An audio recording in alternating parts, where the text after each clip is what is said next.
তো দেখুন, এসআইআর এর লিস্ট থেকে কিন্তু প্রচুর মানুষের নাম বাদ যেতে চলেছে। হ্যাঁ বন্ধুরা, গত 16ই ডিসেম্বর যেই খসড়া লিস্টটি প্রকাশিত হয়েছিল তাতে যেই পরিমাণ নাম ছিল সেই নাম কিন্তু ফাইনাল লিস্ট পর্যন্ত যাবে না। ইতিমধ্যেই কিন্তু কমিশন জানিয়ে দিয়েছে যে আগামী 27শে ডিসেম্বর থেকে কিন্তু নথি যাচাই অথবা হিয়ারিং এর কাজ শুরু হয়ে যাবে। তো ইতিমধ্যেই কিন্তু বিএলওরা ফোন করে মানুষকে ডাকা শুরু করে দিয়েছে। তো আপনার কাছে কি এখনো পর্যন্ত বিএলও ফোন এসছে? কমেন্ট বক্সে জানাবেন হ্যাঁ অথবা না। তো বন্ধুরা দেখুন, আপনার কাছে কি বিএলও ফোন যদি আসে তাহলে আপনি কি করবেন সেই সম্পর্কেই কিন্তু আজকের ভিডিওতে আমি আলোচনা করব। তো তার আগে আমি বলে দিই, এখনো যদি আপনি আপনার নামটা এসআইআর এর খসড়া লিস্টে আছে কিনা সেটা আপনি না চেক করে থাকেন তাহলে কিন্তু আমি স্টেপ বাই স্টেপ খুব সহজ সরল ভাষায় আপনি কিভাবে চেক করবেন সেই সম্পর্কিত ভিডিও বানিয়েছি। আমি ডেসক্রিপশন বক্সে লিঙ্ক দেবো, আপনি গিয়ে দেখে নেবেন। অথবা এই এসআইআর সম্পর্কিত যে কোনো আপনার যদি প্রশ্ন থাকে সেগুলো জানার জন্য কিন্তু আমার channel smart life with Tridip এখানে গিয়ে ভিজিট করবেন। এখানে কিন্তু সমস্ত প্রশ্নের উত্তর আপনি পেয়ে যাবেন, সব রকমের ভিডিও পেয়ে যাবেন। তো দেখুন, বিএলও ফোন কল যদি আপনার কাছে আসে তো আপনার কি করণীয়? সবার প্রথম যেটা আপনার করণীয় সেটা হচ্ছে অযথা চিন্তা করবেন না বা টেনশন করবেন না। আপনার কাছে যদি উপযুক্ত ডকুমেন্টস থেকে থাকে তাহলে কিন্তু এটা চিন্তা করার কোনো ব্যাপার নেই।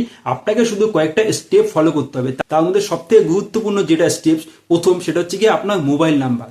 আপনি যে এসআইআর এর লিস্টটা পূরণ করেছিলেন সেখানে নিশ্চয়ই একটা মোবাইল নাম্বার দিয়েছিলেন। তো সেই যে মোবাইল নাম্বারটা সেই নাম্বারটা কিন্তু আপনাকে চালু রাখতে হবে। আপনাকে কিন্তু দেখতে হবে এটা ধ্যান দিয়ে যে আপনার সেই মোবাইল নাম্বারটা চালু আছে কিনা। কারণ এখন কিন্তু মোবাইলে ঠিকঠাক রিচার্জ না করলে কিন্তু মোবাইলে ইনকামিং এবং আউটগোয়িং এই দুটো কলই কিন্তু বন্ধ হয়ে যায়। সেক্ষেত্রে আপনার মোবাইলে যদি ইনকামিং কলটা বন্ধ হয়ে থাকে তাহলে কিন্তু আপনার সঙ্গে বিএলও যোগাযোগ করতে পারবে না, সেতে একটা সমস্যার সৃষ্টি হবে। তো আপনাকে যেটা করতে হবে, আপনাকে কিন্তু আপনার মোবাইলটা ঠিকঠাক ইনকামিং আউটগোয়িং কল আসছে কিনা কিংবা রিচার্জ আছে কিনা সেটা একটু চেক করে নিতে হবে। তো আমি আপনাদেরকে বলে দিই, আপনারা কিন্তু এতদিন পর্যন্ত যে রিচার্জ ফোনপে থেকে করে থাকেন তাতে কিন্তু আপনাদের একটা প্ল্যাটফর্ম চার্জ দিতে হতো।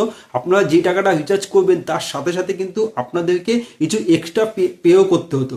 কিন্তু আমি আপনাদেরকে একটা অ্যাপসের কথা বলছি, যে অ্যাপস থেকে আপনি রিচার্জ করলে কিন্তু আপনাকে তো এক্সট্রা প্ল্যাটফর্ম ফি দিতেই হবে না, উপরন্তু আপনি একটা ক্যাশব্যাক পাবেন এবং সেই ক্যাশব্যাকটা জমে আপনি কিন্তু পরে সেই ক্যাশব্যাকটা দিয়ে ফ্রিতেই রিচার্জ করে নিতে পারবেন। তো সেই অ্যাপসটার নাম কি? সেই অ্যাপসটার নাম হচ্ছে কি রিচার্জ সেতু। আপনারা প্লে স্টোরে গিয়ে সার্চ করবেন রিচার্জ সেতু, খুব সহজেই আপনি অ্যাপসটা পেয়ে যাবেন। ইনস্টল করে আপনি কিন্তু সেখান থেকে রিচার্জ করতে পারেন। আর এই রিচার্জ সেতু সম্পর্কিত যদি ফুল ভিডিও দেখতে চান তাহলে কমেন্ট বক্সে লিখবেন রিচার্জ সেতু, আমি কিন্তু এই সম্পর্কিত ফুল ভিডিও বানিয়ে দেবো। তো বন্ধু, আমরা যেটা বলছিলাম যে আপনার সবার প্রথমে করণীয় হচ্ছে আপনার যে নাম্বারটা আপনি এসআইআর লিস্টে দিয়েছেন সেই নাম্বারটাকে চালু রাখতে হবে। দ্বিতীয় যেটা সেটা হচ্ছে কি আপনার যে ডকুমেন্টস গুলো আছে, যেই বৈধ ডকুমেন্টস গুলো আপনার কাছে আছে, যেগুলো আগের থেকে নির্বাচন কমিশনের থেকে জানানো হয়েছে যে 11টা ডকুমেন্টস, ওর মধ্যে থেকে আপনার যেগুলো আছে, যেগুলো সবচেয়ে গুরুত্বপূর্ণ, আপনার বার্থ সার্টিফিকেট অথবা মাধ্যমিক পাস সার্টিফিকেট, সেই সার্টিফিকেটগুলোকে, সেই যে কাগজপত্রগুলো আছে সেগুলো কিন্তু আপনাকে জোগাড় করে রাখতে হবে। কারণ বিওলো কিন্তু যে কোনো সময় আপনাকে কল করতে পারে। তো সেই কাগজপত্রগুলো, এই নথিগুলো, উপযুক্ত নথিগুলো কিন্তু আপনাকে জোগাড় করে রাখতে হবে। তৃতীয় নম্বর হচ্ছে গিয়ে আপনি কিন্তু কোনো রকম অযথা টেনশন করবেন না। আপনার কাছে উপযুক্ত যদি কাগজপত্র থেকে থাকে তাহলে কিন্তু আপনার টেনশন করার কোনো কারণ নেই। তো বন্ধুরা, আশা করি ভিডিওটা যদি ভালো লাগে ভিডিওটাকে একটু শেয়ার করে দেবেন। আর এসআইআর সম্পর্কিত সমস্ত রকম তথ্য জানার জন্য চ্যানেলটিকে অবশ্যই সাবস্ক্রাইব করে রাখবেন। ধন্যবাদ।